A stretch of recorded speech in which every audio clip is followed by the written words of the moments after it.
Bismillahirrahmanirrahim. Assalamu alaikum dear students. How are you? Hope you will be fine. Today's Mutaliya Pakistan lecture date 2nd of Jan 2024 اور آج کا آپ کا topic ہے 1935 کا آئین اور صوبائی خود مختاری۔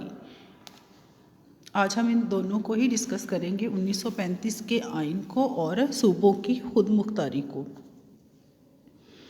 1935 میں برطانوی حکومت نے برصغیر میں ایک نیا آئین متعارف کروایا۔ آئین، جیسا کہ میں کلاس میں آپ کو بتا چکی ہوں، کسی بھی ملک کو چلانے کے لیے قانون، ایک نیا قانون جو تھا وہ پاس کیا 1935 میں، جس میں صوبائی خود مختاری کو اولیت دی گئی۔ صوبائی خود مختاری یعنی کہ صوبوں کی جو خود مختاری تھی، صوبوں کی جو آزادی، داخلی آزادی تھی، اس کو اولیت دی گئی۔ اس آئین کے تحت 1937 میں انتخابات کروائے گئے، الیکشن کروائے گئے، جس میں کانگریس نے واسع اکثریت حاصل کی۔ کانگریس، جو کہ ہندوؤں کی سیاسی جماعت تھی، اس نے ایک بڑی اکثریت حاصل کر کے کامیابی حاصل کی۔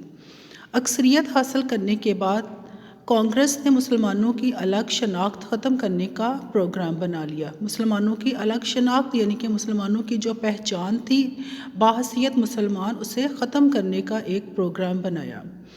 ہندوؤں نے اس سلسلہ میں مسلمانوں پر مذہبی پابندیاں لگانے کی کوششیں کی۔ مذہبی پابندیاں، وہ اپنی عبادت گاہوں میں نہیں جا سکتے، اپنی مذہبی رسومات کو ادا نہیں کر سکتے، اور عیدین جیسا کہ عید الاضحیٰ کے موقع پر وہ گائے کی قربانی نہیں کر سکتے۔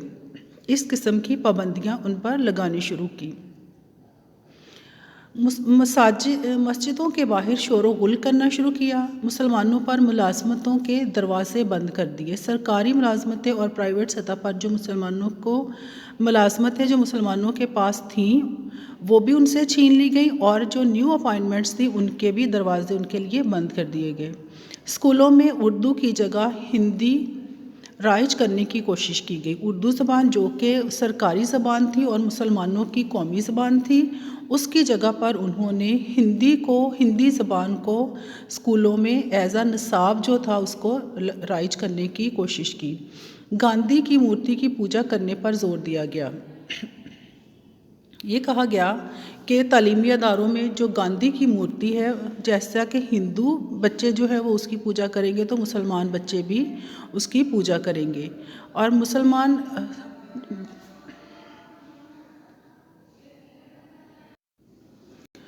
مسلمان بچوں کو ماتھوں پر تلک لگانے، یعنی کہ ایک طرح کا ٹیکا ہوتا تھا، وہ مسلمان بچوں سے کہا گیا کہ جیسے ہندو بچے اپنے ماتھوں پہ لگاتے ہیں، اسی طرح مسلمان بچے بھی ان کو اپنے ماتھے پہ لگائیں گے۔ مسلمانوں کو ان کے خلاف نفرت پر مبنی وندے ماترم کا ترانہ گانے کے لیے مجبور کیا گیا۔ جیسا کہ آپ اسکول میں ڈیلی نیشنل اینتھم ہوتا ہے، اسی طرح اسکولوں میں بھی وہاں پر ترانے کی جگہ پر وندے ماترم کا جو ترانہ تھا، ہندوؤں کا جو ترانہ تھا، اس کو گانے کی بات کی گئی کہ جو بھی تعلیمی ادارے ہیں وہاں پر وندے ماترم جو ہے وہ گایا جائے گا۔ اس رویے کو دیکھتے ہوئے مسلمانوں میں الگ ملک کے مطالبے کا جذبہ اور بڑھ گیا۔ 1938 میں پٹنہ کے مقام پر مسلم لیگ کے سالانہ اجلاس میں محمد علی جناح کو قائد اعظم کے لقب سے نوازا گیا۔ محمد علی جناح کب؟ 1938 میں۔ مقام کون سا تھا؟ پٹنہ۔ اور مسلم لیگ کا وہ ایک سالانہ جلسہ تھا جس میں قائد اعظم محمد علی جناح کو لقب قائد اعظم سے نوازا گیا۔ 1939 میں جب کانگریسی وزارتوں کا دور ختم ہوا، کون سی وزارتوں کا؟ کانگریسی جو وزارتیں تھیں ان کا دور ختم ہوا، تو قائد اعظم اور مسلم لیگ کی اپیل پر مسلمانوں نے 22 دسمبر 1939 کو یوم نجات منایا۔ مسلمانوں نے یوم نجات کب منایا؟ 22 دسمبر 1939 کو۔ اس کو آپ ایز اے شارٹ کویسچن جو ہے اس کو نوٹ کر لیں۔ پہلا آپ کا شارٹ کویسچن بنتا ہے، مسلم لیگ کے سالانہ اجلاس میں قائد اعظم کو نے کب اور کہاں شرکت کی؟ انہوں نے پٹنہ میں 1938 میں، اور اسی اجلاس میں انہیں قائد اعظم کا لقب دیا گیا۔ سیکنڈلی، مسلمانوں نے یوم نجات کب منایا؟ انہوں نے 22 دسمبر 1939 کو یوم نجات منایا۔ اور تھرڈ کویشچن آپ دیکھ لیں، کانگریسی وزارتوں کے دور کب ختم ہوا یا دور کا کب خاتمہ ہوا؟ 1939 میں۔ یہ آپ کا آج کا لیکچر ہے۔ تھینک یو، فی امان اللہ۔